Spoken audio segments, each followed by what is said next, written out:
yards battle. I think he might have gotten you by a couple on the numbers up here. Maybe your guys on the sideline saw it differently, but nonetheless, it meant that both of you were running the football quite well. You got into the flow early. That second possession of the ball game, you started to get a number of touches, and you ran it well. What were you feeling like out there? And by design for you to be actively involved running the football today? I think we just want to try and get me over 1,000 yards today because we got the other two over last week. So I got more carries today to try and get that, but I still missed a couple of big runs that I could have had more yards on, so I still got a lot of work to do. Well, when we got the season stats, that's one thing that jumped out. Obviously, Miles and Tanner got over the mark, in the regular season, and you keep creeping close. And I know if you grow up on Darlington football here with that wing tee offense, you know it's a good season when you got three backs that are talking about 1,000 yards.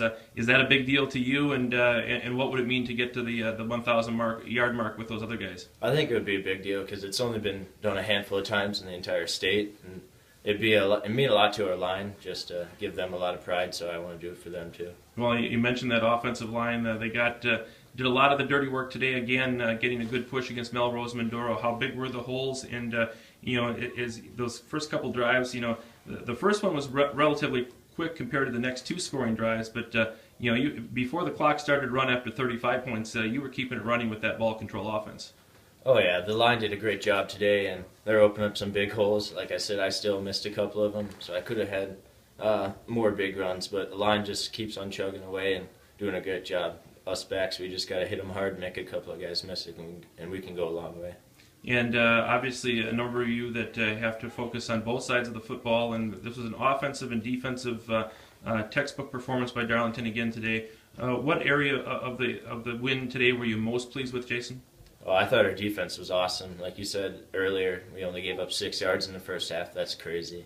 They couldn't run with only 6 guys in the box for us, and they couldn't pass, so they had a lot of trouble today. And football seasons are all about building and all about getting better and cleaning up the little things. You didn't have too many little things, the one turnover, a couple penalties, but do you feel this team's going in the right direction as far as being ready for next week's game against Cuba City? Oh yeah, we'll be ready. I had that one turnover, the fumble. I just didn't have it high and tight, like Coach always says. And last week, or not last week, but when we played Cuba City before, we had 6 turnovers, so that really hurt us. So I think we're going to be ready. Well, hope that sometimes you learn from the previous games, and we'll see how that works next week again. Darlington and Cuba City. Jason, thanks so much for your